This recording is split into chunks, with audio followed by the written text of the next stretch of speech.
The Benjamin Dixon Show is only possible with listener support. Go to www.patreon.com/The BPD Show.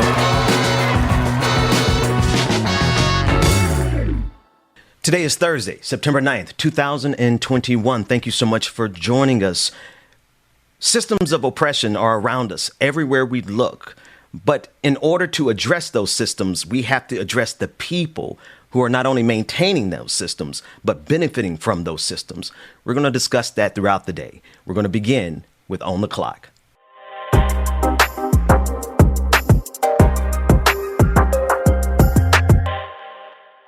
Georgia Fort is out today, and so I'm going to fill in for her. I want to begin in the state of Georgia with the case of Ahmaud Arbery. This is a case that is reminiscent of so many other stories we've seen across the country, particularly in the intersection of Black lives being killed by police officers. And now we've seen a turn of events.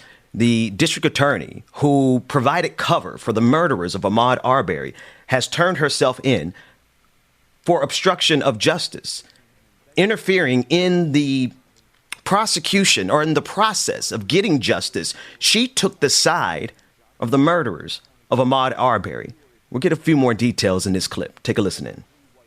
Former DA Jackie Johnson facing an indictment in connection to her actions surrounding the Ahmaud Arbery investigation. Arbery, as you'll remember, was a 25-year-old black man jogging through a Glenn County subdivision in February of 2020 when he was confronted by three white men and shot to death. Greg McMichael, his son Travis McMichael, and neighbor William Bryan are all charged with murder. This new indictment alleges the former DA Jackie Johnson prevented two police officers from arresting Travis McMichael on the day of Arbery's murder. Johnson is also accused of violating her district attorney oath by, quote, showing favor and affection to Greg McMichael during the investigation. Greg McMichael was a retired chief investigator in Johnson's office. Foremost of the Michael Brown case, and anyone who's not familiar with the district attorney in Ferguson, Bob McCullough, and how he actively facilitated the role of being the defense attorney for the police officer, Darren Wilson, who was accused of killing, or rather who actually did kill, Michael Brown. This is representative of those systems of oppression that I spoke about at the beginning of this episode, because if you think about it, no system manages itself. No justice brings itself, right? It requires human beings to be in the system to either get justice on behalf of marginalized people or to do what Jackie Johnson did, who used her relationship with the murderers of Ahmaud Arbery, who gunned him down vigilante style as he jogged through the streets of Georgia. She actively intervened. And we see this happening and replicating itself because of the friendly relationship between the policing agencies in this country and district attorneys and prosecuting attorneys. Because of the closeness of their relationships, whenever we see instances where the police have to investigate themselves, we find prosecuting attorneys or district attorneys actively acting as though they are already on the side of the police. And that's because, generally speaking, throughout history, we have seen, particularly as it pertains to Black lives, we have seen over and over again how it's not only an injustice in the sense that we've lost the life of Ahmaud Arbery and so many others, but it's an insult to injury. It's salt in an open wound, because the people who are trying to tell us that they represent justice actively facilitate injustices every single day across this country.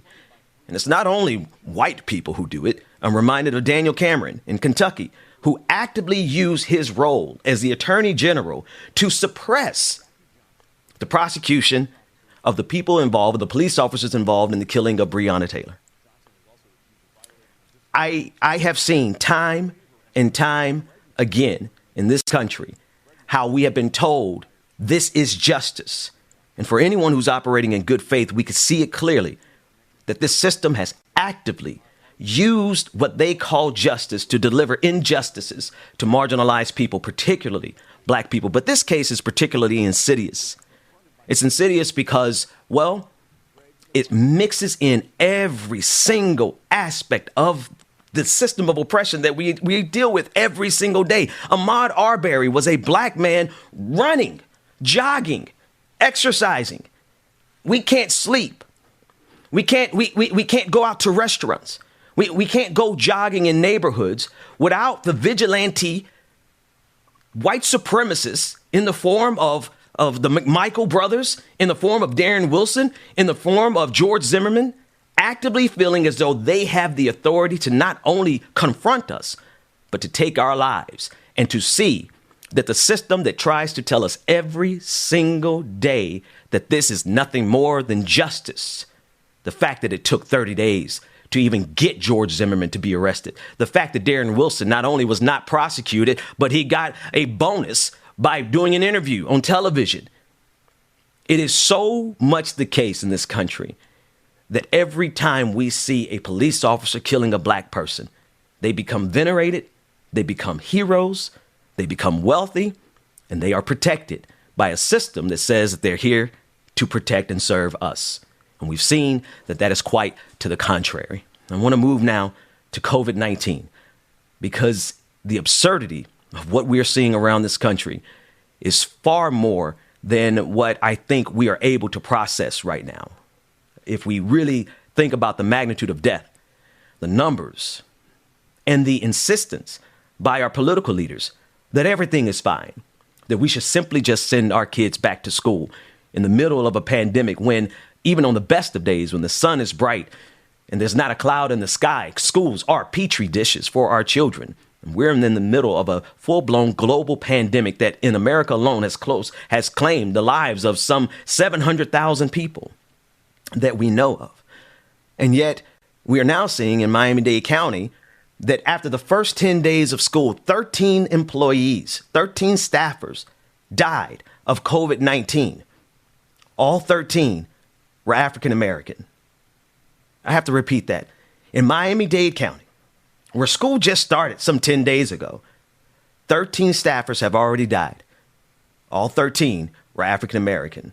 And we're seeing this going on all across the country, not just with adults, but children. In San Antonio, there's a report that every single elementary school teacher in a particular school in that city came down with COVID-19. Can we really pause for a minute and consider the absurdity of the moment when we know full well where we're headed with this pandemic, now with the Mu variant spreading across the globe, being found in the state of Florida? The Mu variant, where we're concerned that we're going to get a variant that is resistant to the vaccine completely.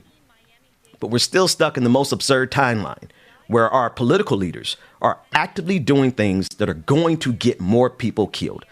I want us to take a listen in to this next clip that gives us some details about what we're seeing in this most absurd moment in our history as it pertains to COVID-19. Take a listen in.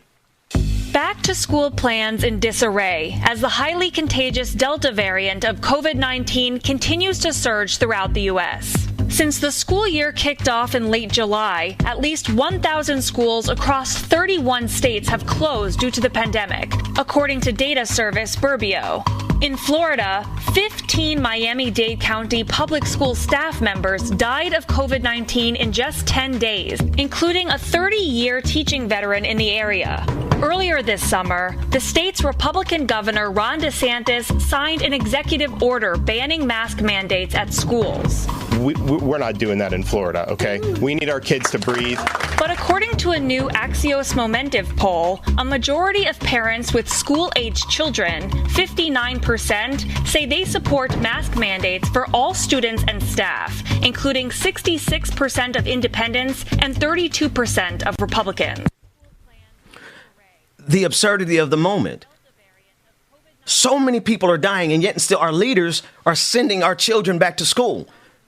And while I definitely want us to focus on the absurdity and the insanity of leaders like Ron DeSantis and Greg Abbott, who, quite frankly, as history is going to be recorded, they will go down as mass murderers because they are actively engaging in policies that will exacerbate the death total. While we must place an emphasis on them, we must also look at all of the Democrats across the country who told us that we should send our kids back to school. And now we're dealing with the Mu variant. I want you to take a listen in to this next clip, because I think people are failing to realize that simply because we got a vaccine for COVID-19 does not mean that the rest of this country that is still out in stadiums, still out partying, still out going to work in the system. And I actually, let me just restate that sentence, because I do agree with some people who are saying, like, if you're going to force us to go back out to work during the pandemic, don't criticize us when we go out to play in the pandemic. If you want us to die for capitalism, then don't say anything to us if we are going out to enjoy the little bit of life that we have left because of the absurdity and the obscenity of this capitalistic system, demanding that we go out when this country knows full well this country is capable of providing subsidies to every single citizen and every business. We spent $2 trillion in Afghanistan, some $300 million a day. You cannot tell me that that would not have been sufficient to ensure that we never got anywhere near 100,000 deaths, let alone 700,000 in this country. The culpability goes across the board. It is not simply just the Republican Party, who are, quite frankly, sociopaths who are actively doing what they can to get us killed, but it is also the negligence of any leader who thought that it was okay to jam our kids back into school and thought that it was okay to not provide a monthly stipend to help people stay home, who thought that it was okay to, instead of providing businesses with the subsidies that they need to survive this pandemic, they said, no, what we're going to do is allow this foolishness around all these conspiracy theories, about all these anti-maskers. We're going to allow this foolishness to be coupled with the demand for people to go back to work, so it will maximize the number of deaths, all so that we could brag on a healthy economy. The absurdity of it all. Do we not see ourselves? Do we not see what we are actively doing, not only to our children, but to future generations? And then, of course, I have to answer my question. Of course we see it. And of course, our leaders don't care, because right after we get out of this pandemic, we also have to worry about climate change. But I digress. Let's run the next clip, David. Am I saying it the right way, Dr. Mike? Is it moo? Not moo, mu. Oh, Mu. Gotcha. What is mu? Greek letters. It's a variant, and it's in every state in the United States but Nebraska so far. The good news is it makes up less than 1% of the cases. So we're dealing with the Delta variant. And so this mu variant is a variant of interest, meaning they're watching it and they're seeing if the mutations make it more transmissible, make it less likely to be affected by antibodies, whether it be monoclonal antibodies or vaccines. We just have to watch and wait. Yeah. Another reason to get vaccinated and wear masks. Is it worse than the Delta variant? Do we have enough information on that yet? Not yet. Okay. It's not that common. Okay. Originated, I think, in Colombia. I feel like that's how it always starts with the Delta. Oh, it's not that common. Then it becomes common. That's right. It's not that common initially, but then it becomes common. And we're actually debating right now whether or not we're even in the second wave in earnest, because in many respects, we have been in a consistent level of idiocy surrounding this pandemic. But most certainly with the Delta variant and now the Mu variant, we're going into a new phase where we're not even sure of what's to come and whether whatever that is to come will be resistant to the vaccines that millions of us have already taken. In the backdrop of this, I really want to take some time to deal with this, because in the backdrop, we have all of the conspiracy theories. We have all the people who are actively using every bit of their energy to ensure that we make no progress, to ensure that we don't wear masks, to ensure that we pack our kids into schools during the middle of a global pandemic. We had a clip yesterday of a young kid at a school board meeting who was advocating for masks.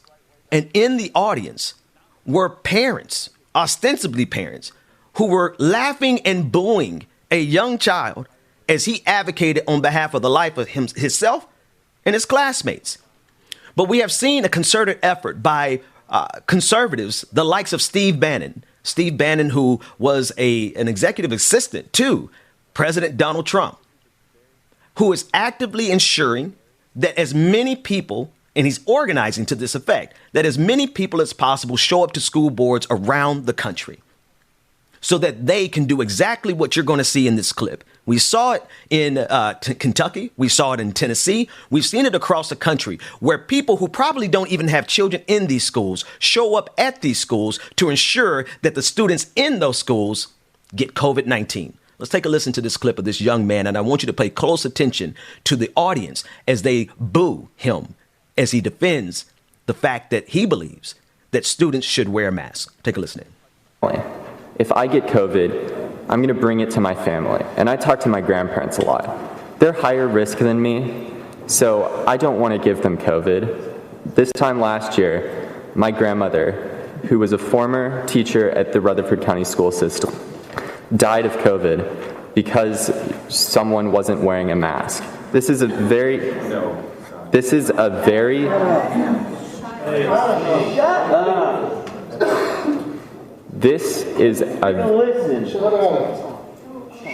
Hey guys, we're here to act professional. Please, sir, go ahead. Thank you. This is an avoidable issue, and by not wearing masks in schools, it's irresponsible. We're killing people. This is not something that we should be doing for the education of our students. Thank you.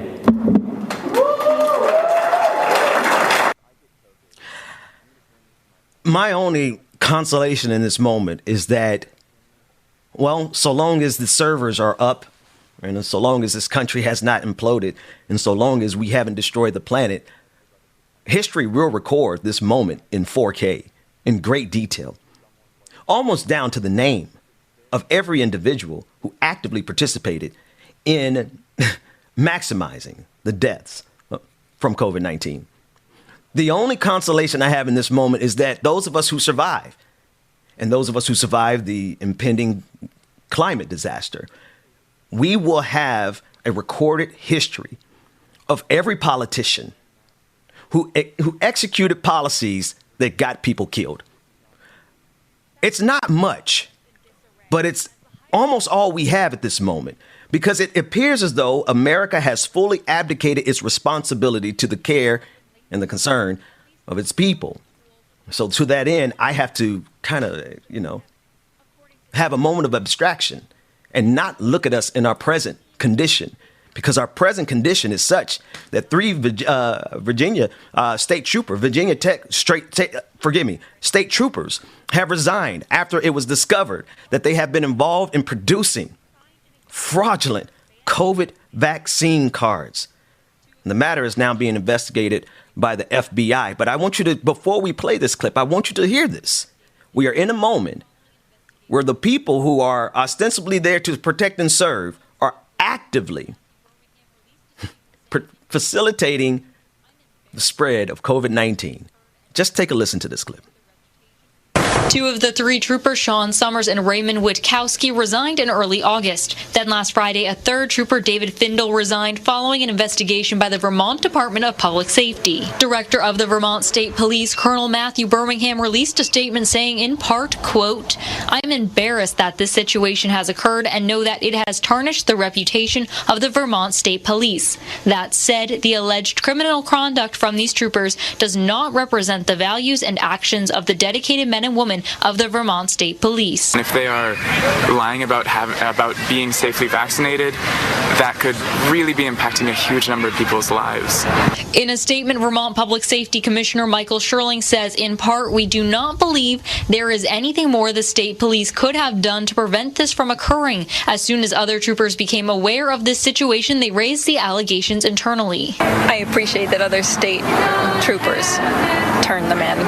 I have respect for good officers. Since creating fake COVID-19 vaccination cards is a federal crime, the FBI, along with the U.S. Attorney's Office, will be investigating. A spokesperson for the FBI said they couldn't comment since the investigation is ongoing. Where are the adults? I want to pause and ask the same question again. Where are the adults? in the national conversation, in the national discourse. Because the people who have the platforms,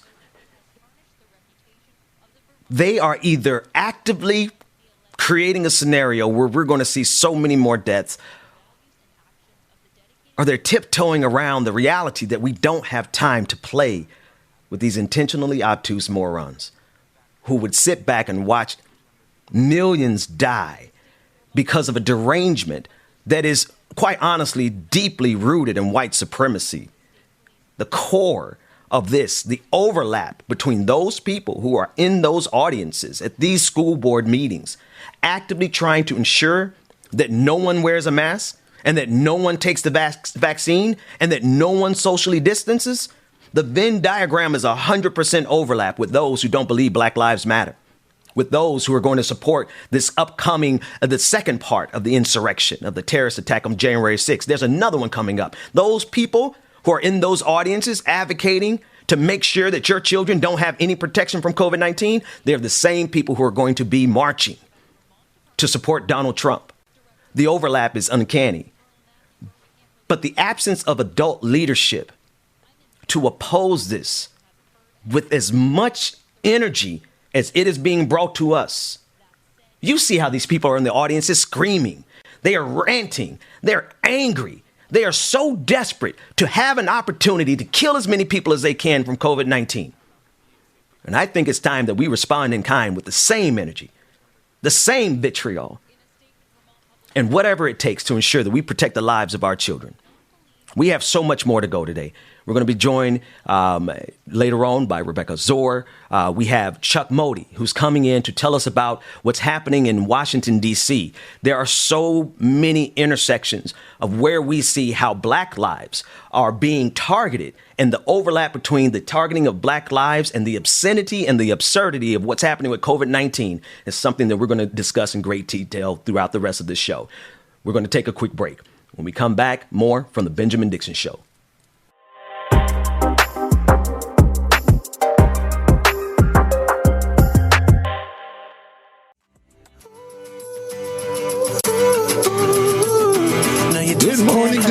Good morning, people. Good morning, everyone. It's your boy DJ Exclusive is in the building. James Bo Williams is here. Hope y'all are having a good morning this morning, y'all. Good morning, everybody. Good morning, y'all. Come on in, get situated, get settled, get your coffee and tea, whatever it is you eat. Get your morning started. More coming up next on the Benjamin Dixon Show, y'all. Good morning. It's crazy how my brother said it could have been my cell. It's either prison or a grave. That's what everybody tell me. Man, life ain't a beach, it's a female dog. I'm staying 10 toes down, though I still might fall. Oh yeah, now I done came through, knocking pictures off your wall. Cause loving people who persecute you, it's still a tough light up on my path and the lamp under my feet. I know my faith strong, but my flesh still kinda weak. When that victory be looking like the verge of defeat, and I feel that disrespect, help me turn my other cheek and say sticks and stones may break my bone, but your words can't hurt me. No, you just can't hurt me. No, I ain't been right more than I've been wrong, and it still can't hurt. Exactly. It just can't hurt me. No. No, you just can't hurt me. Good morning, everybody. Good morning, good morning, good morning. I see y'all. There we go. Now I see y'all, man. Good morning, everybody. Good morning, y'all. Come on in. Make sure that you hit that like button while you're waiting for Benjamin Dixon to return, man. Hit that like button. Go ahead, share, comment, hit all that good stuff, man. So you know what is going down now. Good morning, everybody. Yeah. They say the world would be a better place if we take out the hate. Stop all the hate right now. Yeah. Let's keep it real, it be better. Lily, you are my sunshine, Lily. Thank you so much. Good morning, Lily. Good morning, everybody. Nicole Johnson, Environmental Coffee House. Good morning, Sun Queen Evergreen. Brother Tiger, good morning. Courtney, the SLP. Nat, hey. Roosevelt, good morning. Roosevelt, Republic of America. I got the you just can't hurt me. TL, good morning. Laura, what's going on, Laura? Oh my gosh, I hope everything is okay, Laura. Prayers to you, sister, man. We hope everything is okay. Shout out to you, Laura, all right? Let us know that you're doing well, all right? Ear Hustler, good morning, good morning. Melody Dennis, good morning. Miss Sophia, good morning, Miss Sophia. Nicole Johnson, good morning. Susan Bradley, good morning. Miss Nuru, good morning, y'all. Good morning, everybody. Make sure that you stay tuned. And while we're waiting, have a slow jam moment.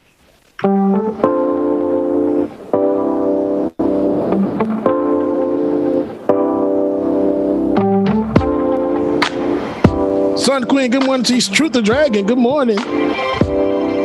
Ooh, baby, it's like the world is on. Brother Lateef, good morning.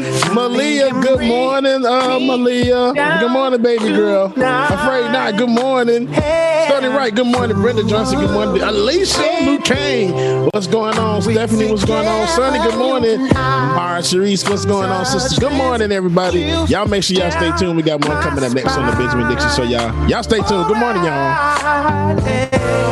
I got a brand new love. Take me away, girl. Environmental Coffee House, good morning. I got my coffee over here on the side, and it is busting this morning.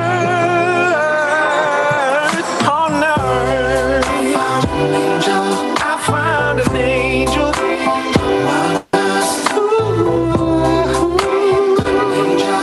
Found an angel. Ooh, baby, people would travel far and wide just to see. I just want to go get me like 3 other people and do some old Temptation songs while I'm in the front just singing. So bright. Ooh, baby, you fall from paradise. Good morning. Yeah, good morning. So high, yeah. I got a brand new love. You take me away, girl, to a new level. It's 700.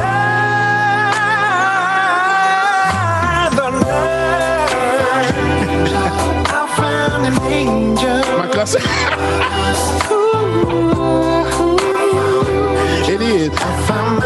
Hey man, I just said that number group right there is Bubba and the Temptations. I got Dwayne, David, and B, and on background, I'm right here in the front busting out.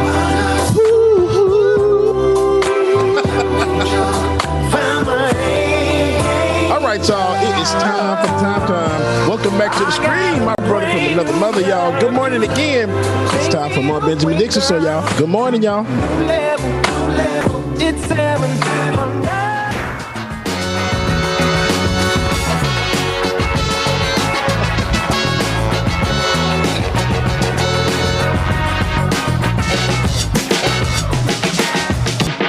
The Benjamin Dixon Show is only possible with listener support. Go to www.patreon.com/The BPD Show.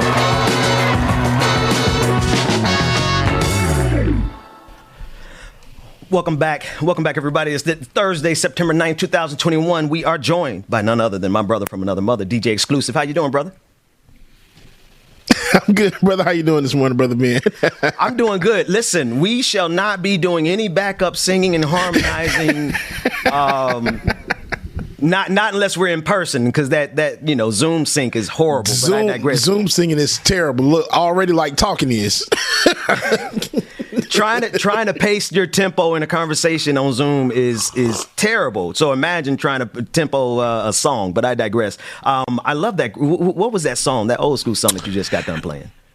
Angel Among Us by, hold on, give me 1 second, by Vincent Vega. Now I played that one before, but it's been a couple of months since I played it. So I'm just like, let's drop a slow jam on them this morning. So yeah. We're feeling that, man. We appreciate it every morning. And I don't necessarily have to.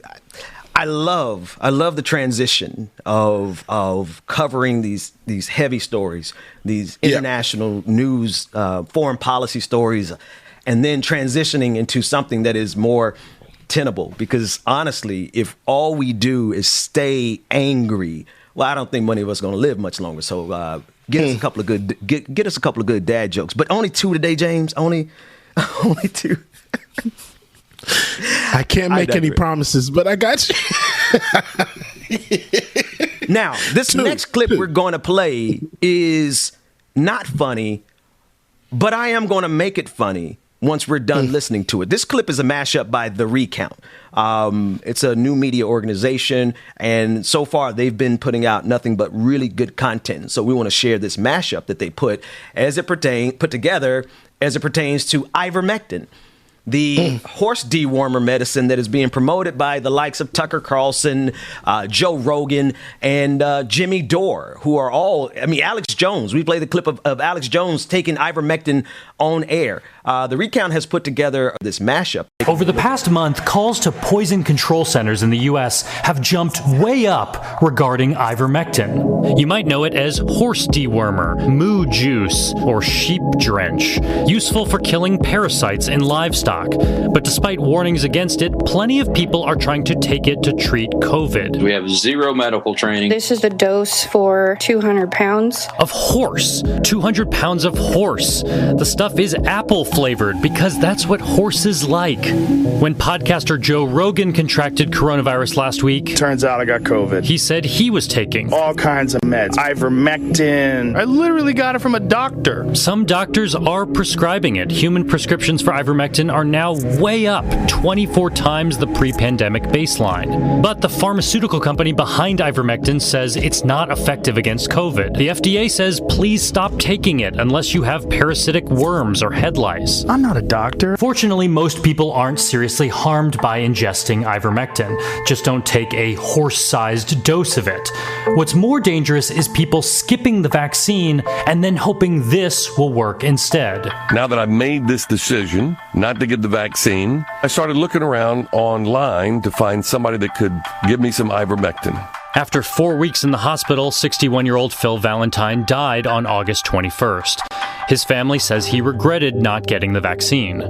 Some of the research promoting ivermectin as a COVID therapeutic has been rejected. The largest clinical trial was discontinued last month after it was determined ivermectin was no better than a placebo at preventing COVID hospitalization. No effect whatsoever. Dr. Pierre Corey, whose own paper was rejected by a scientific journal, makes the kind of bold claims you don't expect from a credible doctor. A wonder drug. If you take it, you will not get sick. Though they are the kind of bold claims that get you invited onto Joe Rogan's podcast and Fox News Primetime, where they spread from host to host. Ivermectin. Grow larger and wreak havoc on human bodies.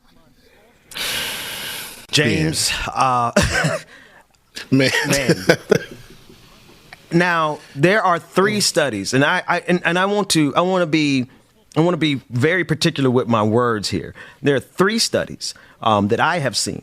One of them has been itself, I believe, dismissed, but 2 studies that have not been dismissed that show that ivermectin can cause sterility in men to the tune of 85% of the men. There are 3 different studies that say that. One of them has been rejected, but I'm just for the life of me, there's no study whatsoever that says the vaccine is going to cause you to shoot some blanks. And there's no study that's saying that ivermectin cures anything. I have Phil Valentine's book, the radio host that was just talked about in the recount. Smart guy. He's now dead because he tried to use ivermectin versus the vaccine. And I think that is where the biggest threat is, just like the recount said, because people are honestly out here thinking that they can survive by taking ivermectin versus going to get the vaccine. And if any of those studies, if you are going to possibly become sterile over this horse dewormer versus going to get the vaccine, James, I don't know what you do with that level of stupidity, man. You know, it's one of those things. Like I said yesterday, I know ivermectin is used for if you have ringworm or roundworm, which means that the doses that you're taking is not going to be that much. I want to know exactly, too, and it'd be real good to find out what is the doses that these people are taking to make it cause sterility in men. Like, are you ingesting that much of it that you giving yourself self-castration? basically. and far be it from me to intervene with people who are either white supremacists or they are white supremacy adjacent. Far be it from me to intervene in their own white genocide. But at the same time, the people who are contracting COVID-19 because of the kind of ignorance that's being promoted by Fox News, they are spreading it to other people. And others are dying. And so it's like, the absurdity of the moment does warrant some laughter, because these people are really, between catching COVID-19, which causes erectile dysfunction, and ivermectin that possibly causes sterility. I really, it's hilarious. But now, 880%. Oh, this is from the poison control. Poison control calls have jumped 880% for the horse dewormer drug ivermectin. It's FDA approved for humans in some cases to treat parasitic worms, but not COVID. 880% increase, man. So even if it's not causing sterility, it's causing a lot of people to get sick.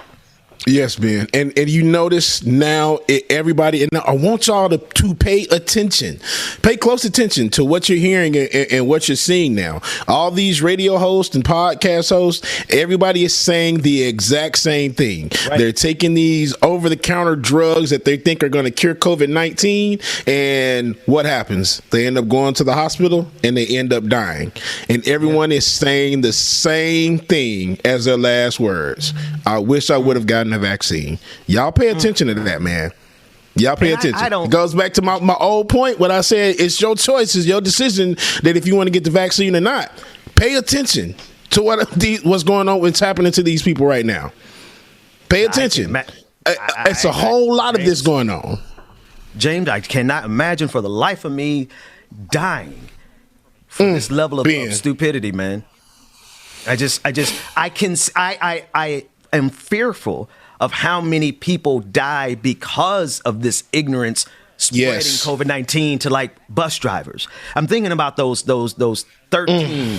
According to the recount, they said it was 15 employees in Miami-Dade County, but NPR said it was 13 employees in Miami-Dade County who died all within the 10-day period of starting school. All 13 were African American.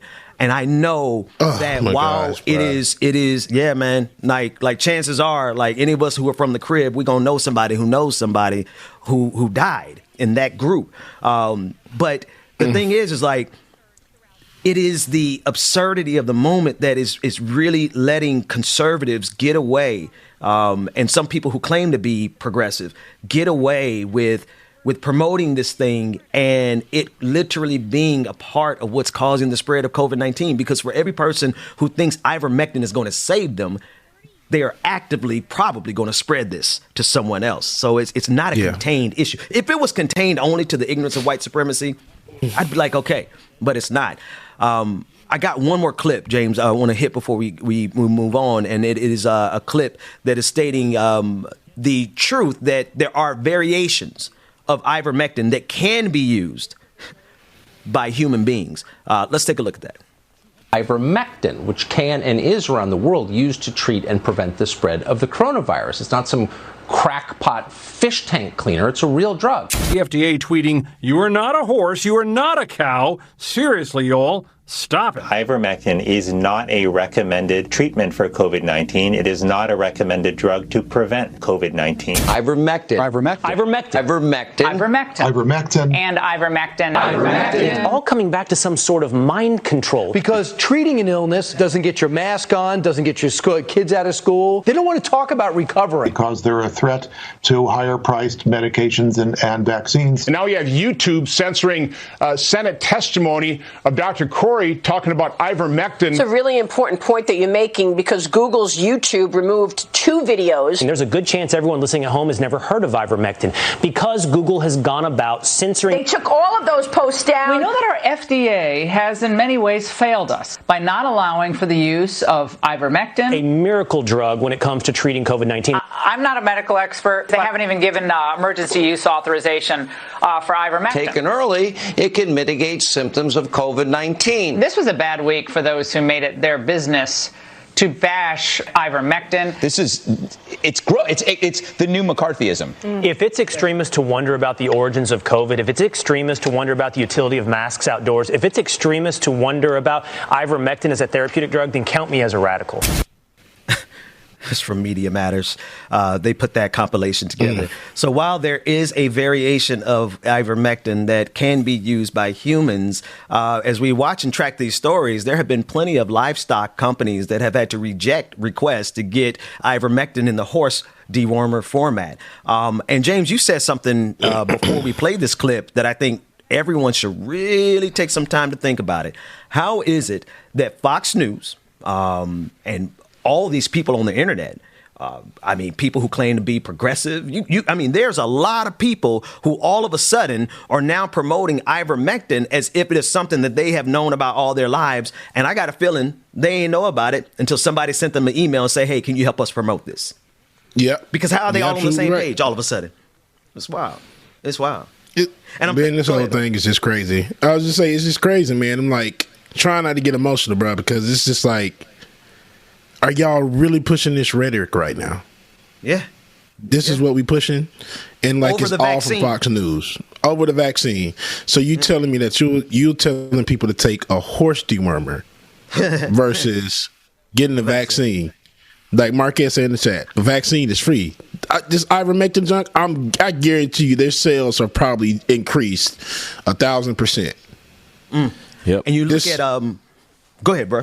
No, I was just gonna say, I'm sure if we search far enough that there's somebody who making some money off of ivermectin high up, involved in Fox News, and there's a company-wide email that went out like, "Hey, this is what we gonna talk about for the next couple weeks. Go ahead and just keep pushing this, keep pushing that ivermectin stuff." And somebody's pockets is just growing.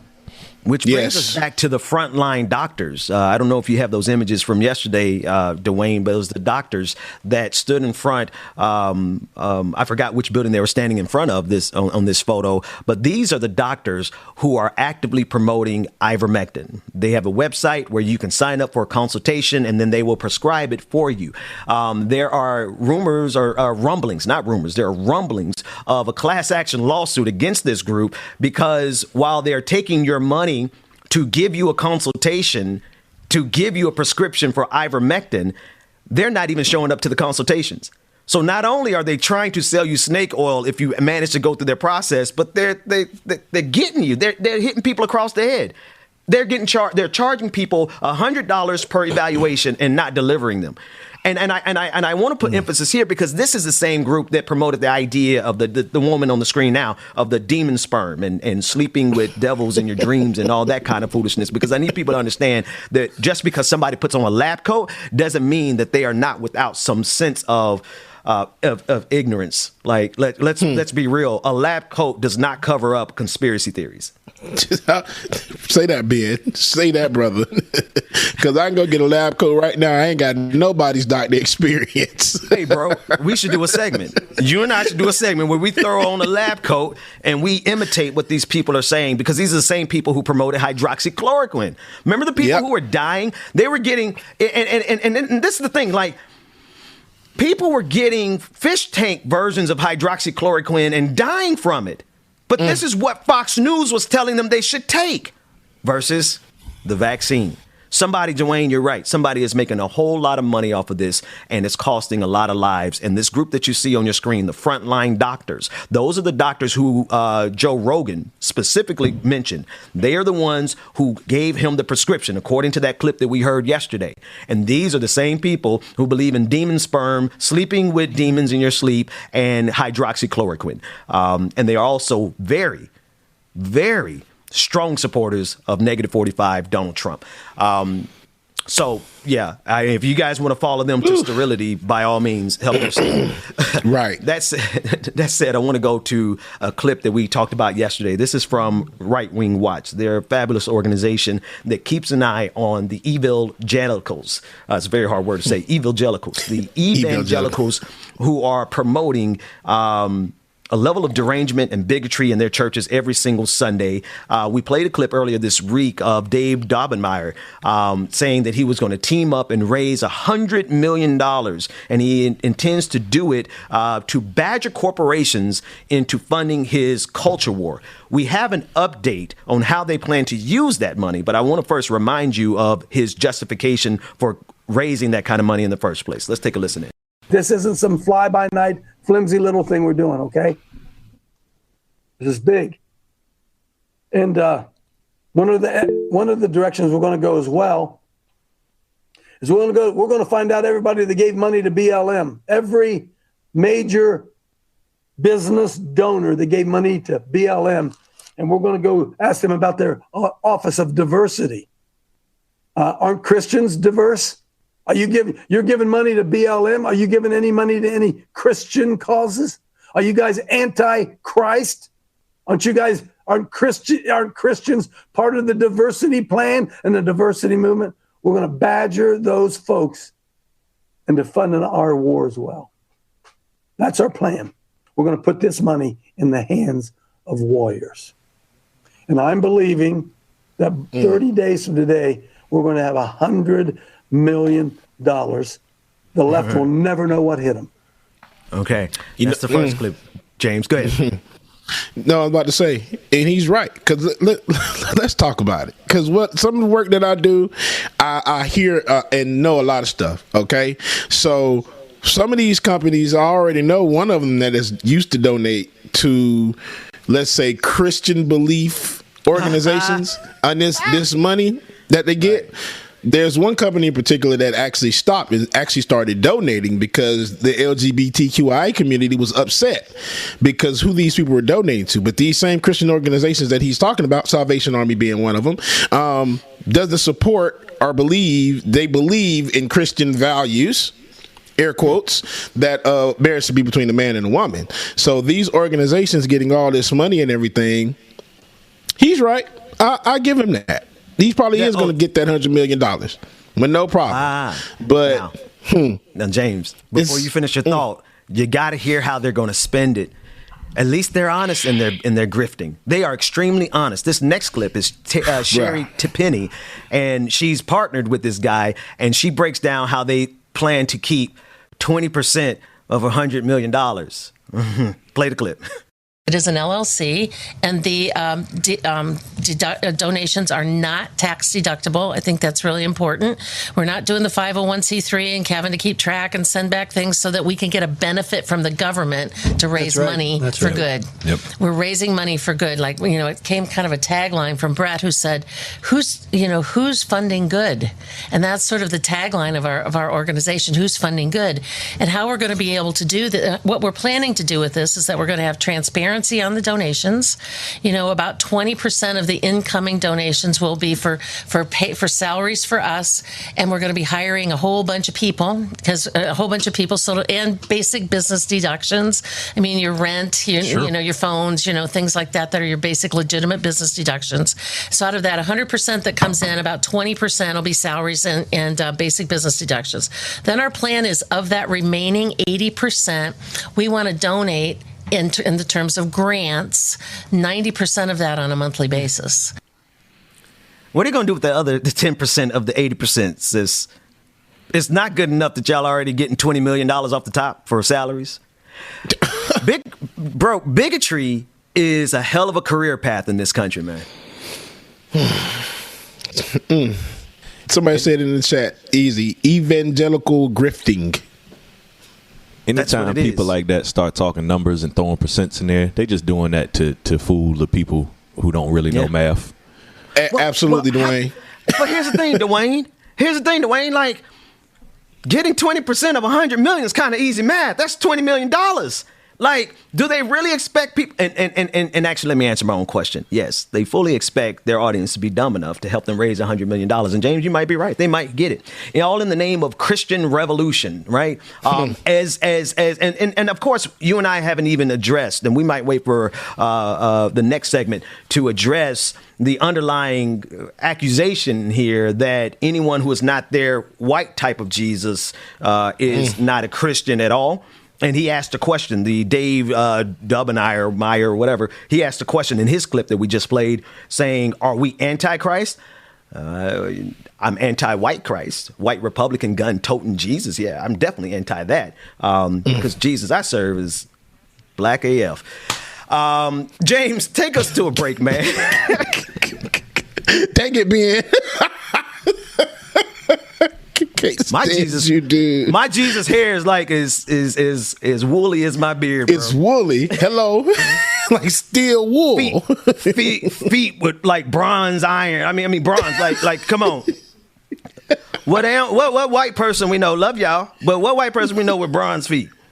But anyway, I know that's somebody saying. I do know one of them with woolly hair. That was my dog, the painter.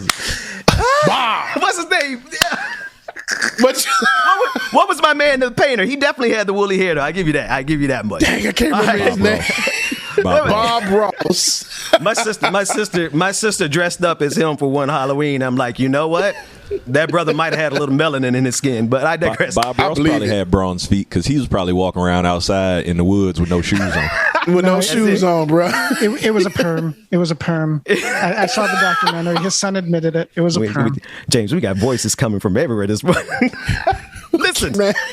James, I have one more story before we get to like it or not. I want to take us to Virginia. I want to take us to Virginia, where the Supreme Court there ruled that it was acceptable for the state to remove the image and the statue of Confederate General Robert E. Lee. Now, it was erected in 1890, and it has been there, but it has been the bane of the existence of all the people who are descendants of those of us who were the descendants of slaves, and those of us who understand what the Confederacy is, because it's still here and they still want to rise. They have actively been opposing this monument of white supremacy. Let's take a look at this clip from NBC News as they break down how that statue was broken down. This was a monumental event. One of the best things about this, James, you could see the contracting company that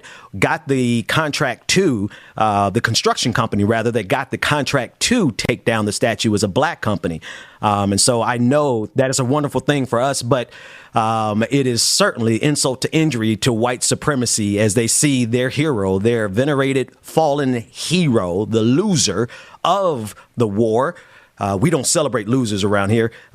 They got to take that down. So the insult to injury is that black folks got paid to take down this monument, man. This is a beautiful sight to see it. Let's go. What white man got these statues in their backyard? I bet it's like a monument full of removed Confederate statues just chilling in somebody's backyard. Some white supremacist mansion is like, yeah, I got all the goddamn statues right here in my yard. Yeah, this is not legacy. This is about heritage, not hate. So celebrations, salutations, and solidarity with all people who oppose white supremacy in every form, in any image. May they all come down, and may they all come down while giving just a little bit of reparations in the form of the construction company that got the contract to take this down. They should have accidentally dropped that thing. That I was hoping that the same thing. I'm like, I wish I was got a wrecking ball and just knock that thing over. So that said, I am also reminded of this is in Virginia. This is in Richmond, Virginia. But I'm also reminded of the protesters who stood against the Confederate monuments in Charlottesville and their sacrifice, particularly that I'm thinking of our comrade Heather Heyer, who died back in 2017 as she actively protested against the white supremacists that marched in Charlottesville, the ones that Donald Trump said were good people on both sides. That was a moment that really was a flashpoint, a catalyst that led to this as well. So solidarity with all the members of Democratic Socialists of America, and solidarity with the memory of Heather Heyer and those individuals who stood up against the fascists who marched in Charlottesville, Virginia, some 4 years ago now, and their efforts were not in vain, because we're seeing the fruits of their efforts all around the country as these monuments come down. So I thought that. Shout out real quick to Hollywood 2000. My bad, Ben. This thing on Zoom thing. Shout out to Hollywood 2000, who says, thank you for your super chat. First of all, it says, we've been fighting for a long time to get it removed. Black Power Fist, solidarity. We appreciate that. Solidarity for sure. That said, one other quick story before we are joined by Chuc Modiano. He is a independent journalist in Washington, D.C., who actively has covered every single night of protests that have not stopped since the George Floyd protest of last year. He's going to be joining us and updating us with all sorts of details about the ongoing protest. And Rebecca Azor she's going to join us as well for that conversation, because I think one thing, James, people don't realize is that, whether or not the mainstream media is covering the protest, people have been active around the country every single day. And I think part of the reason they don't want that in the mainstream media is because if the world knew how many people were still protesting to get justice for black people, the protest would be a lot larger. You know what I mean, James? Like they have to make sure we're not actively talking about it. And I think that's part of the strategy. What do you think?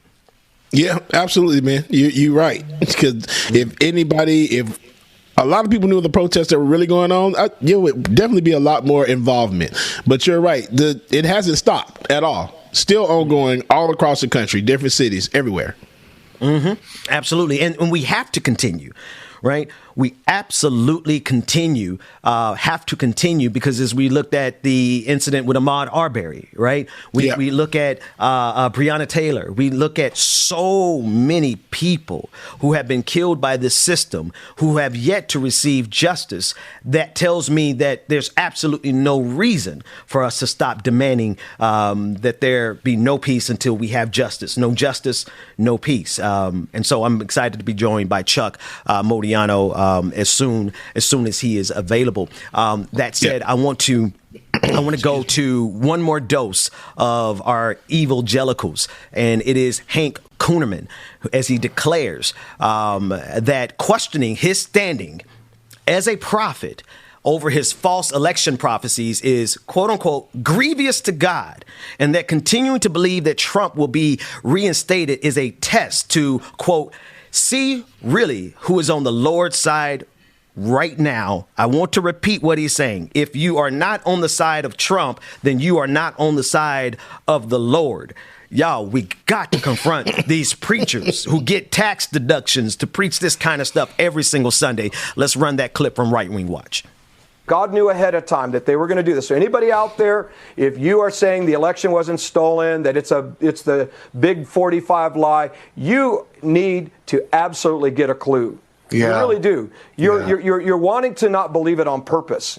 And that is grievance to God, because God already said ahead of time this is what they're going to do. There are some things, the way God operates is not subject to man's events, calendar, expectations. Some things, as he's looked at as the Alpha and the Omega, he's looked at things by way of events. So that means it's not subject to our opinion. It's not subject to certain things, of being able to change it. It's going to happen, and there's certain things that need to play out. And what God's doing is testing us to see really who's on the Lord's side right now. Doc, James, we're going to take a quick break so that we can bring in our next guest. But, Doc, if what is required for me to be on the Lord's side is to be on the side of Donald Trump, then y'all go ahead and get me a reserved seat in hell. I'm good. Amen, brother. Gasoline draws on. I'm good. Because let the record reflect and always show that I would much rather spend some time in hell with Black Jesus than any white supremacist. If heaven is full of white supremacist evangelicals, man, y'all send me to purgatory. I'm good. Hey, if it is, I'd rather stay here on earth, bro. Facts. Because I ain't trying to be in heaven looking over my shoulder for who trying to lynch me. Let's go to a quick break. When we come back, we got Like It or Not, Rebecca Azor and Chuc Modiano. We'll be back right after this. I could really use a change of scenery. Yeah, everybody smoking all the greenery. All right, y'all. Make sure you stay tuned. Like It or Not is starting up next with our sister Rebecca Azor, and Chuc Modiano will be joining us as well. Y'all make sure that you stay tuned. I'm still fly. Let's go. It could all be worse. I could be a hater like you. It could all be worse. Drugs to make the man, but that poison's gonna kill you. From the end. Kareem Ransom, good morning to you. So right now, say it with your chest now. Say it with your chest now. I'm free. Can't nobody take me here and now. It's my time to run it out. It's my time. It's my time. It's my time to ride it. I'm young. I'm free. Can't nobody take me here and now. It's my time to run it out. It's my time. It's my time. It's my time. Dwayne Men over there dancing, ain't he? It's your time. Cheers to all the haters, cause you proved to me that rising to the top was my destiny. I heard that note too, from Rebecca. behind me, but I'm still fly. I'm still fly. I know. I'm still fly. I'm still fly. Let's go. It could all be worse. I could be a hater like you. Shout out to Marquez for your super chat. Thank you, Marquez. Marquez said, a friend of mine went bald years ago, but still carries around an old comb. He just can't part with it. Just say it with your chest now. Say it with your chest now. I'm free. Ain't nobody take me here and now. Marquez for the dad joke this morning. Thank you, Marquez. I appreciate you. It's my time. It's my time to ride. Elizabeth Lonzo, good morning to you. Hey, man, shout out to everybody that's on Twitch, Twitter, YouTube, where you stream from. Good morning to y'all. Shout out to y'all, okay? You need to come visit my Twitch family. I'll come see y'all soon, all right? It's my time. It's my time. It's my time to ride it now. It's your time. If you're on the bus, say yeah. Tiger, you know what to do, Tiger. Go ahead and share that. You gotta walk, say yeah. Everybody's going somewhere. So young or old, I really don't care. Life has never really been fair. So put your fist up in the air. Say yeah. I'm young. Exactly. Ain't nobody take XOXXO Bob. This is Still Fly by Rebel Day. Still Fly by Rebel Day. Rebel Day. It's my time. It's my time to ride it. I'm young. I'm free. Ain't nobody take me here and now. It's my time to ride it out. It's my time. It's my time. It's my time to ride it out. It's your time.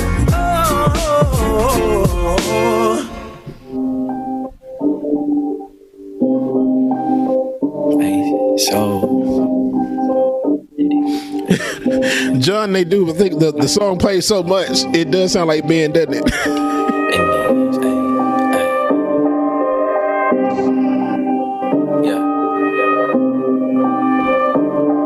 Go and try your luck. Test me in again, we let it rain. Please don't start us up. Got that black and white, that yin and yang. Mr. Officer, please don't search us, we don't got a thing. Tell her park it up. Then that be poking out them jeans. I've been sparking up. Like the fireworks, I keep the flame. Heard you barking up. Patricia, good morning, Patricia. I'm charging up. They can't keep up, got them looking drained. Now they walking up. What's to be good? Good morning. Pull up and and I'm swerving. If a try to holler, she gon' curve him. We came from under rugs like a Persian. We been staying in our lane, ain't no merging. Rapping like I'm turban.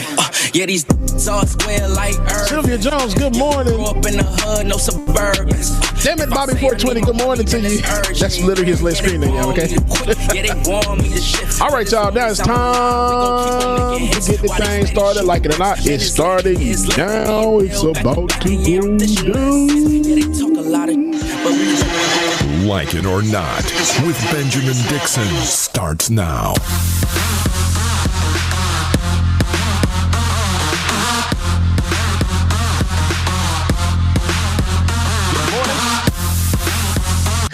Good morning, good morning, good morning, everybody.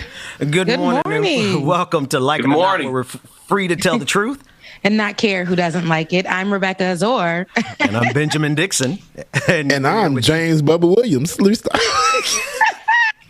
And we're joined by none other than our brother from another mother, Chuc Modiano, who is an independent journalist who covers and has been covering at every single stop the ongoing protest in Washington, D.C. Chuc, how are you this morning, brother?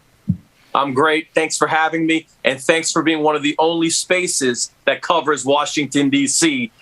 Everybody comes from all over the country to the nation's capital, but nobody actually talks about what's happening in D.C. I love that. I love that we can be that for you. I mean, that's one of our goals, is to be voices for the people who aren't heard the most, or for the places where people think people aren't doing anything. And there's so much happening in DC. You are one of those people to keep the camera on, to keep the mic on for the people that feel like nobody's listening. So thanks to you as well. Yeah. Thank you. No, absolutely. And then, as a matter of fact, Chuc, let's jump right into it, because I know your time is limited this morning. We have two clips. Tell us about this first clip, and as it pertains to the ongoing protest and the fight for justice. Is this Antoine Gilmore? Mm-hmm. Antoine Gilmore. Yeah. So there were two more protests for Antoine Gilmore. First of all, yesterday was the funeral. I attended the funeral yesterday. I didn't put anything out, but that was happening. And on both Thursday and Friday, there were two more protests. One that was very family-centered, and young children were out there of the family holding signs and talking. And then Friday, there was a larger protest for Antoine Gilmore. And I think when we're talking about the clip and some of the themes that come out, is that you can't separate the murder of Antoine Gilmore from the gentrification that goes on. Now, I could also talk about the protest that has been going on that we're looking at as well, which is a protest against WMATA. And what that protest is about there is a new proposed law that would make it much easier for police to arrest people on the DC Metro, and just arrest, not convict. And so that's real important. And that happened on Tuesday night. And there was a campaign to talk to people on the Metro and let them know about it. And a lot of that was led by Harriet's Dreams. And Harriet's Dreams has done some incredible work in D.C., not just the Nelly's protest against Nelly's Sports Bar, but real community work, getting in and talking to D.C. citizens to let them know the laws that might be passed in the middle of the night. Chuc, there's a lot. Wow. I see three issues that are intersecting all right there in Washington, D.C., and quite honestly, they're intersecting all around the country. We covered, and thank you for coming last week and telling us more about Antoine Gilmore. But before we run that Antoine Gilmore clip, can you tell us and remind the audience of what happened to that young man? Yeah, so Antoine Gilmore was in his car, and he was asleep. And the police rolled up on his car, and there were about 9 police officers there, and he was startled in his sleep. And his car begins to move forward, and there are laws. You cannot shoot into a moving vehicle. And yet, like previous people who've been killed in D.C., Terrence Sterling comes to mind, some others, the officer shot into a moving vehicle, 10 shots, and killed Antoine Gilmore. And there's simply no reason for that. He was not a threat in any way, shape, or form. So the community has come out to say, we're tired of this. And here's where the tie into gentrification comes. When you start to look at all of these murders, what happens is where he fell asleep in the car was in the wrong place in D.C., meaning usually it's where white people live, where you black people used to live in that spot. So we can't separate the gentrification from the murder, as Jackie is going to explain in much better, more articulate ways. And that's Jacqueline Luckman of By Any Means Necessary, a wonderful program, and we hope to have her on this show soon, too. Let's run that clip of Sister Jackie breaking it down. D.C. police have taken another black life for no reason, other than that black man was in a gentrified area of the city where he shouldn't have been, just hanging out scaring the white people. Where we are right now is one of the most gentrified areas of the city. This was a working class and poor neighborhood full of black folks, working folks, black and Latinx folks. Look at it now. It's being gentrified, gray and buildings with no character. The soul has been stripped away from this city by gentrification. So the white people with the money and the young millennials with the money have been ushered in, and we are the excess population. So every time one of us is in a place where it makes the gentrifiers uncomfortable, they call the cops and they criminalize our very existence in a city that was ours. So we're here demanding justice for another young black man killed by racist police simply because he was his existence was a threat to one of these gentrifying folks. So you see no distinction between the gentrification policies and the murder of Antoine Gilmore? No, there's not only no distinction, the connection is direct. Because look, cops are never our friends, but this area used to be mostly black, mostly working class. We didn't call the cops because somebody was sleeping in their car. Right. Who does that? Tell you who does that. People who don't have a sense of community and have no respect for the people who were here before they were. So not only does gentrification have a connection, but it's a direct result of the increase in racist police violence against the communities that are pushed out of these formerly working class and poor areas of cities that have been gentrified. Thank you. I love how she said there's no distinction, but there's a pure connection. And that was education for me. It's like almost that we knew this, we seen this, we felt this, but we couldn't word it this way. Yeah. Literally, gentrification is leading to the death of many black people. And I hate to put it like that, but I love to put it like that. Okay. Now we have to understand that when she said when there's no sense of community in these black and brown areas where we're used to people being tired and sleeping in their car, we ain't asking about their business. We probably know the auntie, the cousin, the sister, the brother, the niece, the nephew. We're going to go and tell the family member, I done saw such and such in the car by the stop. In the car sleep, right? Okay? That's what we're going to do. So they'll pick him up or they'll just be like, he'll be fine or whatever. Give us where everybody go to sleep and call it a day. Next morning, we move on with our life, but not the nosy neighbors, right? Not these new people that are coming into areas, not respecting the areas or the people that were there before them. So they feel entitled. And this is what we see a lot of times in white supremacy. We see this in the Karens and the Kens who are demanding respect for areas that they don't even respect. They don't even know the history of. They don't even take an opportunity to get to know their neighbors, or anything like that.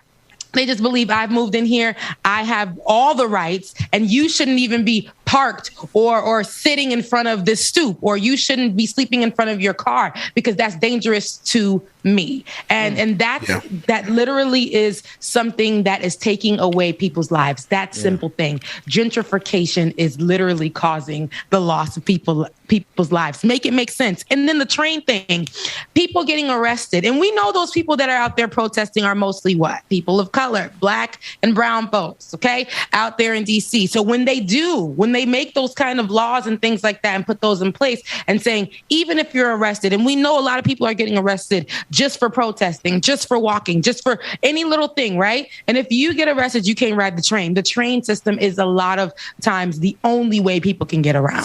So this all has to do with gentrification. These white folks coming into these areas being afraid. If you say you were arrested once, you are dangerous, you are a thug. All those things are attached to you, just like that man who was sleeping in his car. Right? Antoine, who was sleeping in his car. They didn't know nothing about him. They didn't hear him speak. Nothing. But because he was sleeping in his car, because he was a black man, he was dangerous and he was a thug. A problem. That's terrible. And you're right, Rebecca. So right. This gentrification is all through Atlanta right now. And everything that's going on, it's community. So once you have these people moving into neighborhoods where, okay, y'all were never here before, now y'all are scared and y'all are calling the cops about everything. It never was back that in the day. You see, like you said, if you see somebody sleeping in their car, hey, your son down there sleeping in the car, you might just want to tap on the window, make sure he good. That's right. Now, they're going to call on this brother and end up getting shot or killed. Ridiculous. Yeah. Brother, I mean, that's exactly right. And the more DC turns white because the rents are just through the roof, the developers are just making everything unaffordable. What happens is the laws start to change to protect white property. And we keep seeing that white property over black lives keeps happening in DC. It's actually, I believe it's crossed over 50% white, 55%. So you not only do you see the direct connection to a murder of Antoine Gilmore, you see these laws like the Noise Act. Well, who's the Noise Act again? Well, that's against go-go music, which is part of the soul of DC. And so you have people calling the police because they're hearing go-go music. So they are trying to rip the soul and culture out of DC and then criminalize that very culture. And everything we see is a part of that, whether it's the Noise Act, whether it's the murder of Antoine Gilmore, whether it's the new subway laws, whether it was the Nelly's protests that went on for weeks. They're all tied to gentrification, and that's a larger discussion. It's a more complex discussion, and I think no one nailed that quite the way Jackie Lukman did, and you better have her on your show because she's amazing. That was going to be the next thing I said. Like, can we please get her on here? Yeah. Get her on here. Send her over here, Chuck. Tell her we want her here on the show because she gives it to us literally black and white.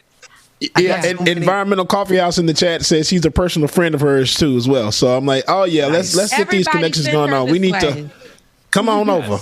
Yes, that's on me, man. I've known Jackie for she's been dope for some years. So we're going to expedite that invitation to have her on.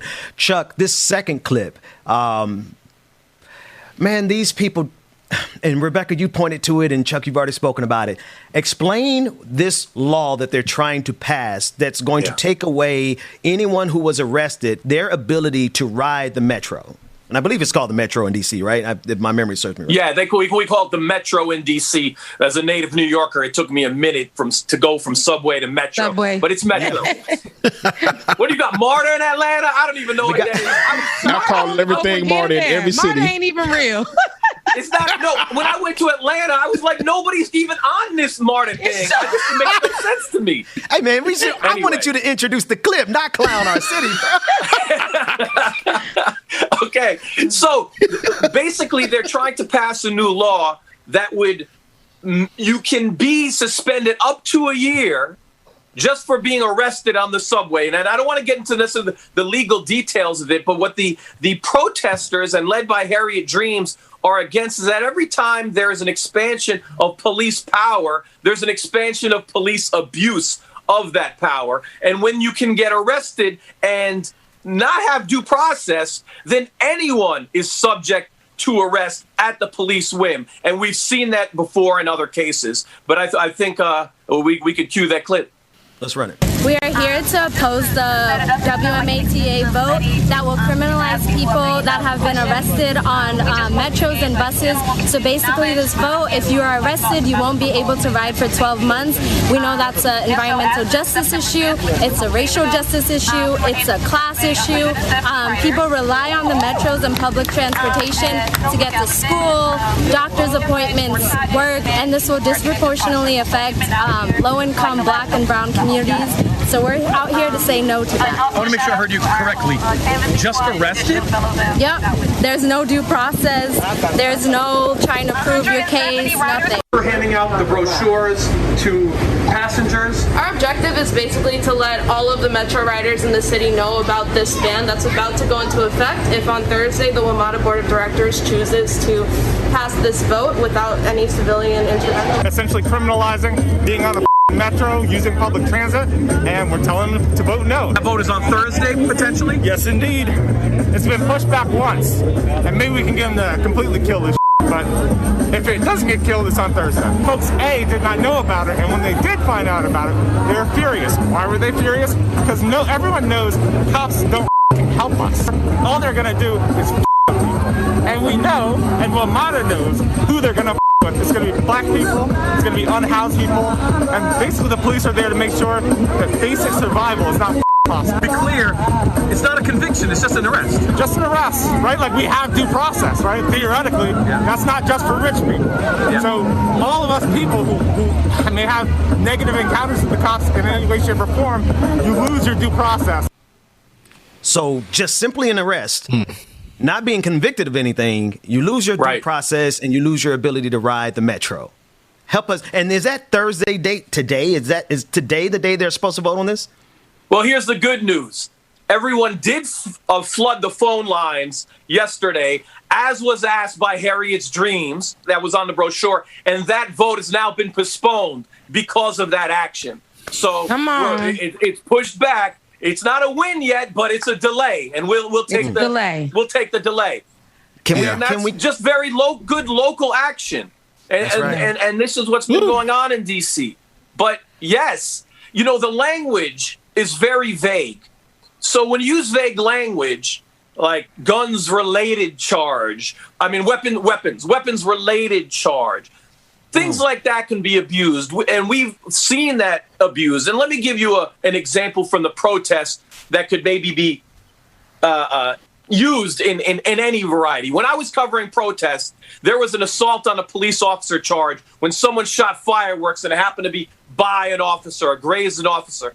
And anyone in the vicinity could have been charged and was charged with an assault on police officer charge. They may not have even shot the fireworks. So this is one example of the backdrop of what a lot of the protesters know about the D.C. police and their abuse of laws. And if your language is vague and if you do not have due process, they know that expansion of police power will just be more police abuse. And that's really what this is about, and getting in the community and fighting back. I love it. I love the fact that there was, while it's not a victory, it is definitely a step in the right direction, in solidarity with everyone who called in, because that doesn't just happen. Absolutely. That's a lot of work. Yeah, there was a Zoom meeting and about at least 50 people left messages saying, no, I live in Ward 4. I don't want this. And what happened when Harriet's Dreams, just to give you backdrop, when earlier in the week, they polled over 170 people on the Metro and talked to them, and they found out that over 80% had no idea this law was even going to be passed. So they put in some legwork. Wow. That is that the fact that they would try to do that without people even knowing about it is not surprising, but it is something that I think every city needs to be cognizant of.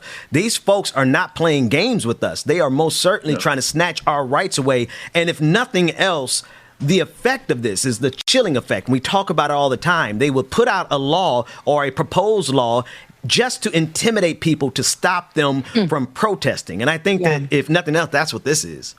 That's exactly what this is. I see when I first heard of it, like, I thought simply this is going to be something that really affects people who take the train, system primarily for work or whatever. And especially those who are out there doing the activism work and things like that.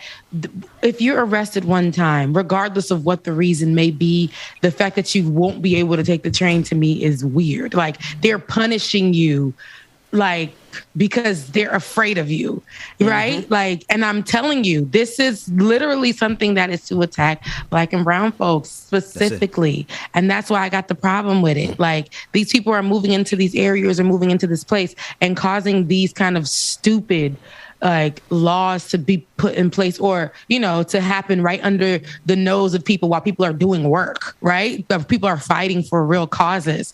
They're like, yeah, we don't want these people on the train with us.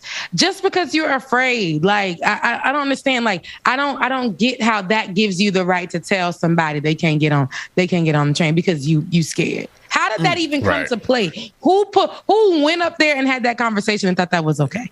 It's all dumb, but thankfully, we have people who are on the ground. And I know sometimes it feels like things aren't working, but this is a primary example. I know it's a delay, but a delay can lead to a win. A win being this thing gets thrown out and not even considered.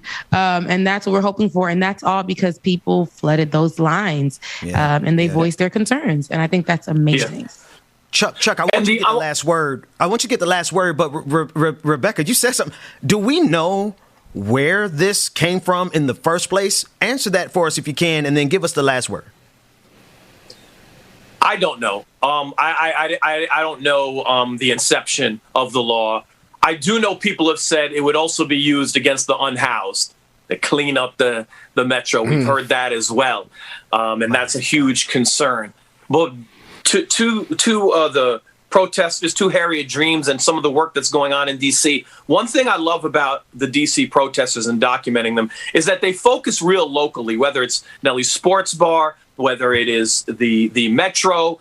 And yes, there is protests against national issues, of course. But the local protests are important because when you look at the discussion on the national level, when people are on the left wing, it's always a national discussion. Like, we're talking about Joe Biden and F Joe Biden, by the way, but we're talking about Joe Biden. Cancel that student debt, by the way. Excuse me. Say that, Chuck. Say that. Hey, man. Sally Mae after me to this day. Go ahead, Chuck. So the right wing, they focus locally. Whether they're in power or they're not in power, they're focusing locally, changing laws locally.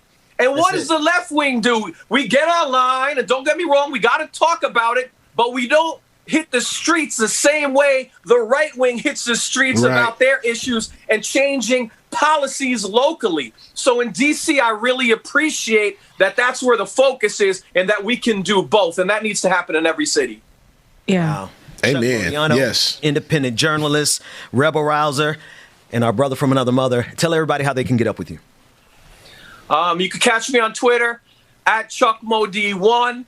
And I've said it a few times, but I'm just so proud of it. Go check out at Harriet's Dreams, too, because you could really find out what's going on and keep focused on the D.C. Metro and Antoine Gilmore and more.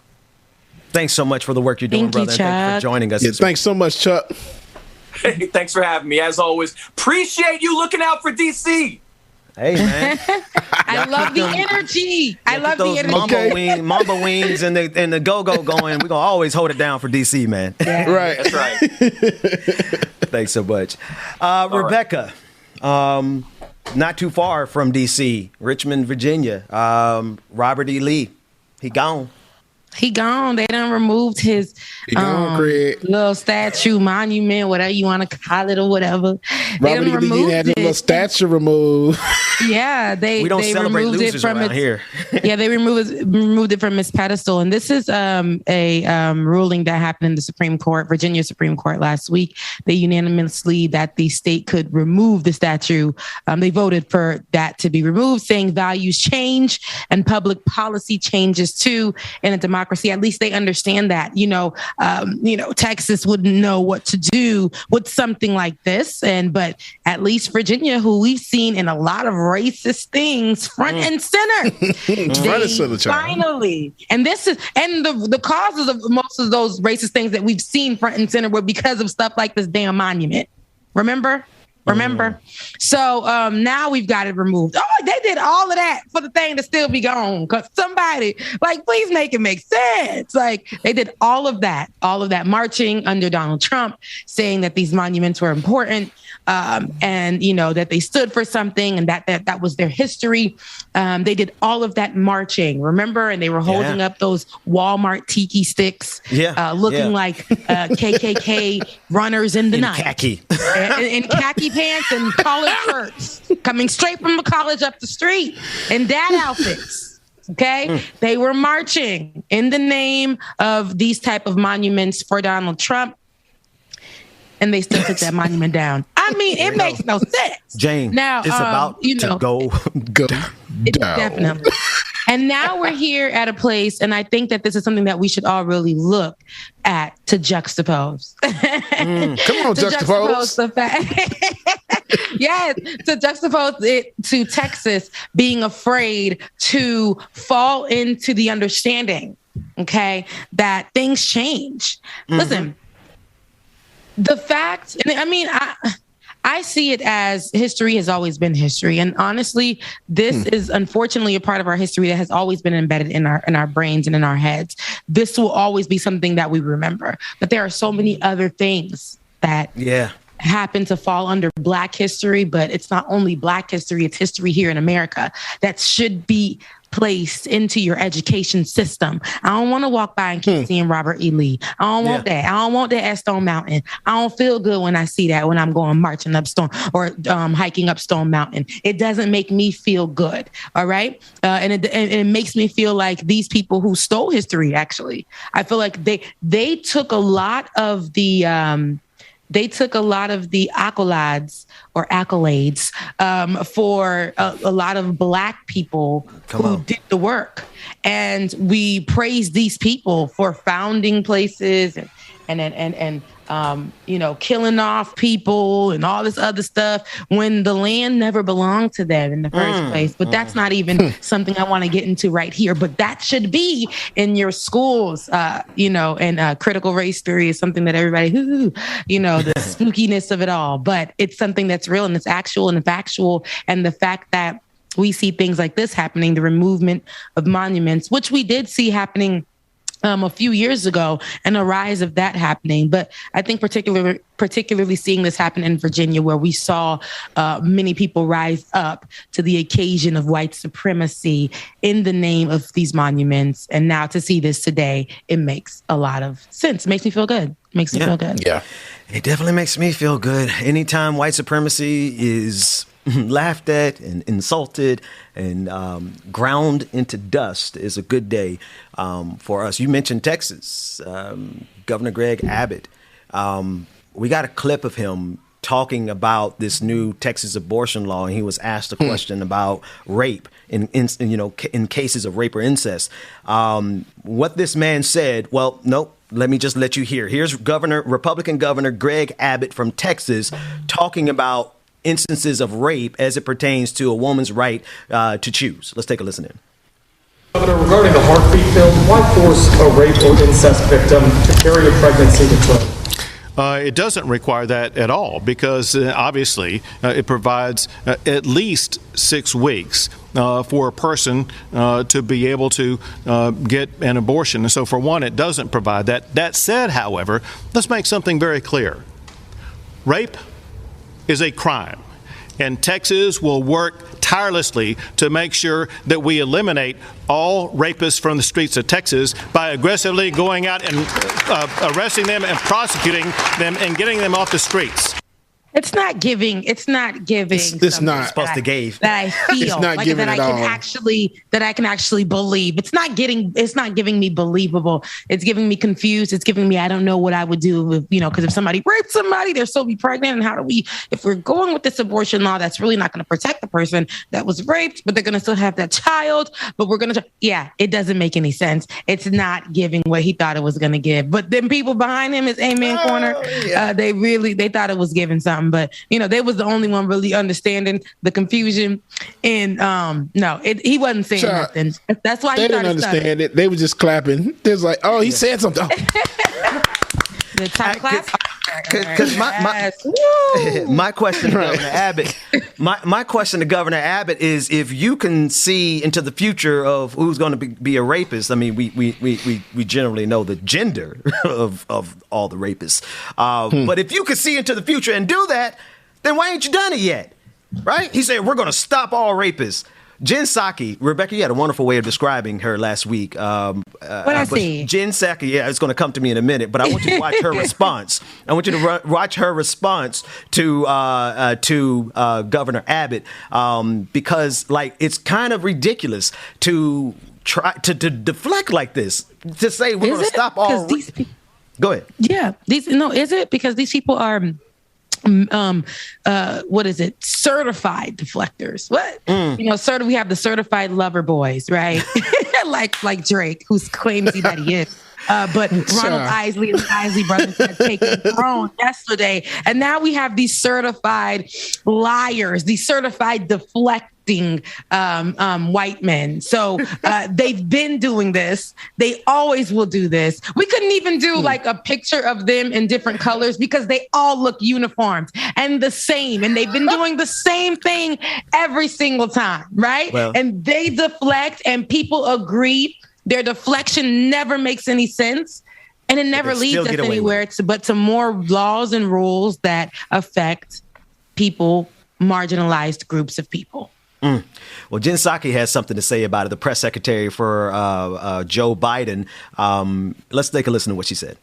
Texas, the governor there was asked about the lack of an exception for rape or incest in the abortion law, and I don't know if you heard his comments, but he said his answer to that question was that Texas will work tirelessly to make sure that we eliminate rapists off the street. I'm just wondering if the White House has a response to that. Well, if Governor Abbott has a means of eliminating all rapists or all rape from the United States, then there'd be bipartisan support for that. But given there has never in history of the country in the world been any leader who's ever been able to eliminate rapists from our streets, it's even more imperative. It's one of the many reasons, I should say, not the only reason, why women in Texas should have access to health care. So it does not change our objectives, does not change our commitment. The Department of Justice, the Attorney General announced a step on Monday. Our Department of Justice is continuing to look at legal options. Our Department of Health and Human Services is also continuing to look at all options, and the President has made clear that it's a priority to do everything we can to ensure women in Texas have access to health care. Dang. Like Jen Psaki is like my age. Her hair doesn't move. She just looks like she's. What happens when you get this position, and I'll get to what she said in a second, but what happens when you get this position is it ages you so much, and because you're sitting in this place and you can't really say what you want to. But I want her to have the energy of that woman who, when she was like, "Good morning, everybody," nobody said nothing. She was like, "Excuse me." So when you're asked questions about rape, it's not that it's if he. Come on, sis. I know you were trying to be kind of slick with it. You're saying like, and I get it. If he has the means to getting every rapist off the streets, that would be something that we would, follow. It would be a bipartisan thing, right? We would back it, right? But no, it's to say he ain't got the means. He ain't got the answers. So stop coming at me with that. Listen, as a woman, I should know. Listen, rapists are everywhere on the street, and we know that there will not be a way to control them. Why would you you're trying to control people's bodies with the false sense of hope that you're going to get rapist people off the streets. It's not happening. When you guys aren't trying to protect women, you're literally trying do my vagina, my choice. And I want to say coochie, but Ben don't like that. Now, I really want you guys to understand, and I want Jen Psaki to really stand in that moment. And I know that she, as a woman, she wanted to stand in that moment. Women in Texas should be have access to health care. Women all over the United States should have access to health care. If you don't see what Texas is doing right now, every time they roll out with something, Florida and Georgia want to come behind it all, that sounds like a great thing to do. Every single time, these southern states are following suit. Everybody's getting affected. But all of the United States should have everybody. All women should have access to health care. Everybody should have access to health care. And I hate that this has to be a conversation, but damn, it ain't no bipartisan thing, because he's not going to put people on the streets to get all rapists. He could be behind him could be a lineup of rapists. A lineup of rapists. A whole lineup. Yes. You can't just look at somebody and assume that they're rapists. You do not you're not God, my guy. You're just not. So that's what I'm saying. He wants to be God over women's bodies. Wants to be God over. But they are. They're making rules over. I just can't. I cannot wrap my mind around that. I want to make rules over men's penises. I do. Like snip, snip. I am pro vasectomy. I believe that we should have a program in this country that gives every man who wants one, and quite frankly, since the politicians want to dominate women's bodies, I say we mandate that you get a vasectomy until you can afford to raise your own kids, right? But people over here act crazy when they hear that. Like, oh no, like no. Over a man's body, it's like, oh my gosh, the worst. But over a woman's body, we have that right. It's like the men's body is just like everything. A temple. When women's body is literally the creation of life. It's a tulip. A tulip. Tulip. She's talking about Tulip. She's talking about Tulip from the show Preacher, that movie on AMC. Tulip like the flower. Tulip like the flower. Lotus flower bomb. It will have men in the street looking crazy. It's a lot of power in there. We birth kids out of there. We don't birth kids out of there. You bleed out of there. So many things happen. Strength. I mean, like, no, seriously. See, that's out of one place. Men are all afraid of that. Men are afraid of that conversation, but still want to run your body. You're afraid of all of those things. Don't even want to hear what happens with it. But Rebecca, voices over our body. Rebecca, that's why they won't control, because the tulip, thank you, has so much power. Now they trying to harness that power. You can't harness that. You can't harness that. Can we be? I want to make sure I just throw this in here, because I've spent enough time in the church, not just the black church. I've been around some of these white evangelicals too, and I want to tell you that all these preachers who are out here yelling about why you shouldn't get an abortion, ask them how many they paid for. Just ask them that, and then that'll be the end of the conversation. Because every morning, did they hear what you just said, Dwayne? Every morning I wake up and I hold on to my coochie, and I be like, I can't believe I have this much power. Let's move on to the next time. It's the tulip, Rebecca. I'm going to say what Dwayne said. Rebecca over there acting like she got the infinity gauntlet. Yeah, I said like with a snap of her finger. Collecting the infinity stones.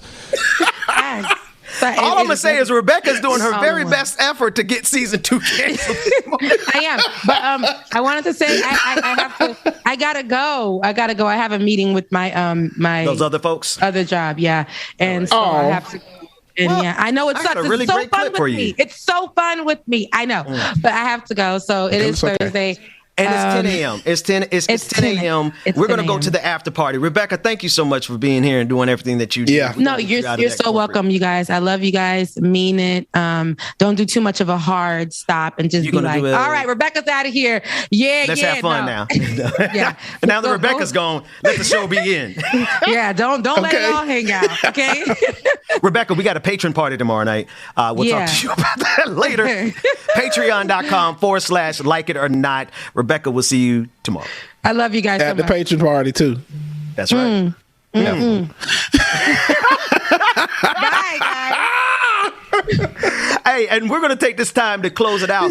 Dwayne, if you don't mind, bring up the graphic of our brother Pascal, the Pascal Show. For those of you who are not, that's a scream close up on me. For those of you who are not members of Patreon, patreon.com/the BPD Show, or rather patreon.com/like it or not, go over right now to the Pascal Show on YouTube. He's streaming live at 10 a.m. Eastern Standard Time, 7 a.m. Pacific. James, let's take it to the after party, man. It's in your hands. Let's get it. Let's go. See y'all next time. Take care, everybody. See y'all tomorrow, y'all. Y'all, thank y'all again. Thank you so much for joining us this morning. Oh my gosh, I got stuffed up just that quick. Thank y'all again for joining us this morning. Make sure that y'all tune in tomorrow. Patron party tomorrow night. So make sure you have your face in the place. Y'all, in the morning, start to talk Modiano for joining us this morning as well, too, y'all. Thank y'all. Yeah, we beat. Oh my gosh, that was terrible. Thank y'all again. We will see y'all in the morning. Deuces.